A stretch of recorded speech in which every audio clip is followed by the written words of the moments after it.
ناظرین، آج کی اس ویڈیو میں ہم آپ کو بتائیں گے کہ کس طرح شیطان نے ایک عابد سے زنا کرایا اور صرف اسی پہ بس نہیں کیا بلکہ اسے قاتل بنا کر سولی پہ چڑھوایا۔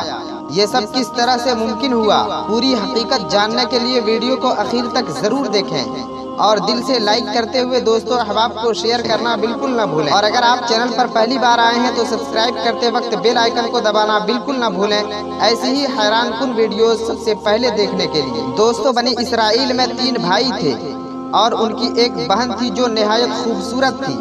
ہوا یوں کہ ایک مرتبہ تینوں بھائیوں کو جنگ پہ جانا تھا، مگر مسئلہ یہ پیش آیا کہ بہن کو کہاں چھوڑ کر جائیں۔ ان کے قریب ایک عابد رہتا تھا جو تمام بنی اسرائیل میں سب سے پرہیزگار تھا۔ چنانچہ تینوں بھائی بہن کو لے کر عابد کے پاس پہنچا اور درخواست کی کہ جب تک ہم جنگ سے واپس نہیں آئیں گے ہماری بہن آپ کی نگرانی میں رہے گی، مگر عابد نے اس بات سے انکار کر دیا۔ تو تینوں بھائیوں نے عابد سے اصرار کیا تو اس شرط پر بات مان لیا کہ لڑکی میرے عبادت گاہ کے سامنے والے مکان میں رہ سکتی ہے۔ چنانچہ اس کے بھائیوں نے ایسے ہی کیا اور عابد کے عبادت گاہ کے سامنے والے مکان میں اپنی بہن کو چھوڑ دیا اور تینوں بھائی چلے گئے۔ وہ لڑکی عابد کے قریب ایک مدت تک رہی۔ عابد اس کے لیے کھانا لاتا اور اپنے عبادت گاہ کے دروازے پر رکھ کر دروازہ بند کر لیتا اور اندر واپس چلا جاتا۔ پھر اس لڑکی کو آواز دیتا، وہ اپنے گھر سے آ کر کھانا اٹھا کر چلی جاتی۔ کچھ دنوں کے بعد شیطان نے عابد کے دل میں یہ خیال ڈالا کہ لڑکی اپنے گھر سے نکل کر باہر آتی ہے اور کھانا لے کر جاتی ہے، ایسا نہ ہو کہ کوئی اس کے ساتھ چھیڑ چھاڑ کر دے اور اس کی عصمت کو داغدار کر دے، اس لیے بہتر ہے کہ میں خود اس کا کھانا اس کے دروازے پر رکھاؤں، اس میں مجھے اجر بھی زیادہ ملے گا۔ بالآخر وہ عابد خود کھانا لے کر اس کے دروازے پر جانے لگا۔ کچھ دنوں کے بعد شیطان پھر اس کے پاس آیا اور کہنے لگا، اگر تم اس لڑکی سے بات چیت کرو گے تو لڑکی کے اندر سے ڈر، خوف اور وحشت دور ہو جائے گی اور یہ بہت بڑا نیک کام ہوگا۔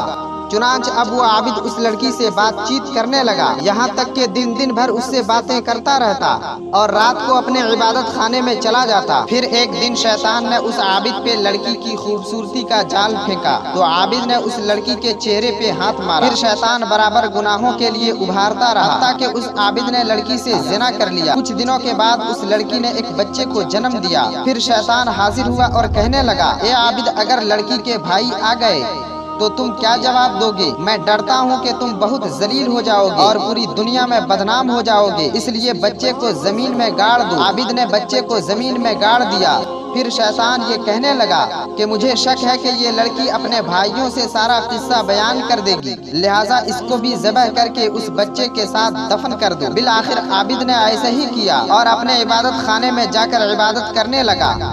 پھر جب لڑکی کے بھائی واپس آئے تو عابد سے اپنی بہن کا حال پوچھا تو عابد نے کہا کہ وہ مر گئی ہے اور قبرستان لے جا ان کو ایک قبر دکھا دی اور کہا، یہ تمہاری بہن کی قبر ہے، تم اس پہ فاتحہ پڑھ لو۔ تینوں بھائیوں نے بہن کے لیے دعائے مغفرت کی اور اپنے گھر چلے آئے۔ رات کو تینوں بھائیوں نے خواب میں دیکھا کہ شیطان ایک مسافر کی شکل میں آیا اور ان کی بہن کا حال پوچھا۔ انہوں نے اس کے مرنے کی خبر دی تو شیطان نے تینوں بھائیوں سے کہا، نہیں، ایسا نہیں کہ اس عابد نے تمہاری بہن کی عزت لوٹا جس سے ایک بچہ پیدا ہوا جسے عابد نے مار ڈالا اور تمہاری بہن کو بھی ذبح کر ڈالا اور دونوں کو اس گھر میں دفن کر دیا ہے۔ اگر تمہیں یقین نہ ہو تو اس گھر میں فلاں کونے میں جا کر دیکھ لو۔ صبح تینوں بھائی اٹھے اور ایک دوسرے سے خواب بیان کر کے اس مکان میں پہنچے جہاں اپنی بہن کو چھوڑ گئے تھے، تو وہاں ساری چیزیں خواب کے مطابق ہی پایا اور جب گڈھے کو کھودا گیا تو دونوں لاشیں باہر آ گئیں۔ چنانچہ تینوں بھائی عابد کے پاس گئے اور اس سے تفتیش کی تو اس نے اپنے جرم کا اقرار کر لیا۔ پھر تینوں بھائیوں نے یہ مقدمہ بادشاہ کے پاس پہنچایا تو بادشاہ نے عابد کو سولی پر لٹکانے کا حکم دیا۔ جیسے ہی عابد کو سولی پہ لٹکایا گیا، شیطان حاضر ہو گیا اور کہنے لگا، اگر تم میری شرط مان لو تو میں تجھے بچا سکتا ہوں۔ عابد پہچان گیا۔ اس نے کہا، تمہاری شرط کیا ہے؟ تو شیطان نے کہا کہ اگر تم خدا کا انکار کر دو تو میں تجھے سولی سے بچا سکتا ہوں۔ چنانچہ عابد نے خدا کا انکار کر دیا۔ یہ دیکھ کر شیطان کھلکھلا اٹھا اور اس عابد کو سولی پر چھوڑ کر بھاگ گیا۔ دوستو اس ویڈیو کے ذریعے سے ہم آپ کو یہ پیغام دینا چاہتے ہیں کہ شیطان کے بہکاوے میں آ کر اپنی دنیا اور آخرت کو برباد نہ کریں، بلکہ اللہ کی عبادت کرتے رہیں تاکہ ہم دنیا میں بھی کامیاب ہو جائیں اور آخرت میں بھی کامیاب ہو جائیں۔ دوستو مجھے امید ہے کہ ویڈیو آپ کو پسند آئی ہو تو دل سے لائک کرتے ہوئے دوستو احباب کو شیئر ضرور کر دیں، اور اگر آپ چینل پر پہلی بار آئے ہیں تو سبسکرائب کرتے وقت بیل آئیکن کو دبانا بالکل نہ بھولیں، ایسی ہی لیٹسٹ ویڈیوز بر وقت پانے کے لیے۔ پھر آپ سے ملتے ہیں اگلی ویڈیو میں، تب تک کے لیے اللہ حافظ۔